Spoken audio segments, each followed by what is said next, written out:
Hi అండి, అందరికీ ఎలా ఉన్నారు? బాగున్నారా? నేనైతే బాగున్నాను. మీరు కూడా బాగుండాలని మనస్ఫూర్తిగా కోరుకుంటున్నాను. నేను మీ బ్లెస్ని. నా ఛానల్ ఎవరైతే కొత్తగా చూస్తున్నారో సబ్స్క్రైబ్ చేసుకునేవారు ప్లీజ్ సబ్స్క్రైబ్ చేసుకోండి. మీరు ఇచ్చే సపోర్టు అనేది చాలా అమూల్యమైనది. నేను ఎప్పటికీ మిమ్మల్ని మర్చిపోలేను. ఓకేనా ఫ్రెండ్స్? ఇంకా లైక్ కూడా కొట్టండి. ఇంకా నేను బౌల్స్ వాష్ చేస్తున్నాను. అదైతే మీరు చూసారు కదా, అల్ట్రా స్క్రబ్ అనేసి వెస్టేజ్ మార్కెటింగ్ నుండి అయితే తీసుకున్నాను. నేను ఇంతకుముందు వాడిన విమ్ కంటే ఇది చాలా మంచిగా అనిపించింది నాకు. అంటే ఇంతకుముందు అయితే అంటే కొంచెం బౌల్స్ వాష్ చేస్తున్నప్పుడు మనము ఇంకా పసుపు వేసినా కానీ కొన్ని పోవు కదా. అంటే ఇప్పుడు ఇవి మనం స్టవ్ మీద పడినప్పుడు అంటే అప్పుడైతే మనము బూడిద పెట్టేవాళ్ళము. అంటే ఇంటి దగ్గర బూడిది ఉంటుంది కదా మన కట్టెలు వాడినప్పుడు, ఇంకా లేకపోతే ఇటుక వాటితోనో. కానీ ఇక్కడ మనం లిక్విడ్ పెట్టడం ద్వారా అనేది కొన్ని అంటే కొంచెం అవి పోవు, కానీ కొంచెం బెటరే. ఇంత విమ్ కంటే ఈ అల్ట్రా స్క్రబ్ వాడాను, యూజ్ చేశాను. బౌల్స్ అయితే మంచిగా క్లీనింగ్ అనిపించినాయి. ఓకే అండి, ఇంకా ఎవరైతే మీకు నచ్చిన వాళ్ళు కూడా తీసుకోండి. నేనైతే ఇంకా అది నేను అప్లోడ్ చేస్తాను ముందు ముందు వీడియోస్లో.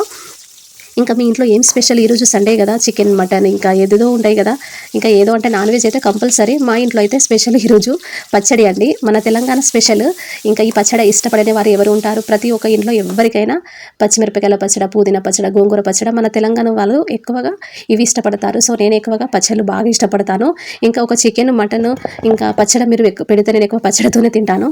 నాకు ఇంకా మా ఇంటి దగ్గర ఓనర్ అమ్మ ఉంటుంది, ఆమెతోని కబుర్లు చెప్పుకుంటూ ఇంకా నేనైతే పచ్చడి అయితే నూరుతున్నాను. యాక్చువల్గా నేను నూరుతున్నా కదా, అది రూలు. దాని అయితే ఒక పెద్ద చరిత్ర. రోట్లో నూరాము కదా, మంచిగా టేస్ట్ వచ్చింది.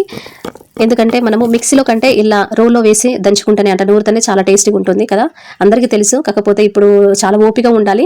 నేనైతే చూడండి అసలు అలవాటు లేదు. అంటే ఎప్పుడైనా ఒకసారి నూరుతాము కానీ ఇట్లా ఎక్కువగా అలవాట్లేదు.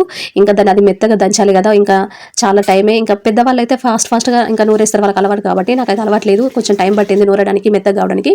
ఈ కవర్లో చూస్తున్నారు కదా, మా అక్క వాళ్ళ బిడ్డ హాస్టల్లో ఉంటుంది. తనైతే డ్రెస్సెస్ అయితే పంపారు. ఫస్ట్ తనైతే నాకు ఏం చెప్పింది, పిన్ని నేను ఒక గిఫ్ట్ పంపిస్తాను అన్నది. నేనైతే ఇంకేమన్నా సర్ప్రైజ్ లాగా ఏమన్నా చిన్నగా చైన్ ఏదైనా బ్యాంగిల్ ఏదైనా కొనిచ్చిందని నేను హ్యాపీగా ఫీల్ అయ్యానండి. రియల్లీ హ్యాపీగా ఫీల్ అయ్యాను. ఏదో ఇంకా గిఫ్ట్ పంపిస్తున్నా అన్నది. ఇంకా గిఫ్ట్ ఏంటిదబ్బా అనేసి సర్లే ఇంకా పంపిస్తుంది కదా అనుకున్నా. వచ్చేసరికి ఇంకా మా అక్క వాళ్ళు ఏమి ఇచ్చారు నాకు, ఆ బట్టల కవర్ ఇచ్చి, ఏందబ్బా ఈ కవర్ ఉతకడానికి అనేసి.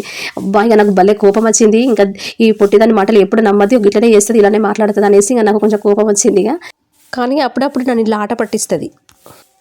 ఇంకా లాస్ట్గా ఫైనల్గా ఆ సర్ప్రైజ్ గిఫ్ట్ ఏంటిదో కాదు, ఇంకా బట్టలు ఉతకడానికి ఆ కవర్ ఇచ్చింది నాకు మొత్తానికి. అదే నా సర్ప్రైజ్ గిఫ్ట్, ఉతికి ఇంకా తన చేతిలో పెట్టాలి. ఇక నేను ఇది అండి నా వీడియో.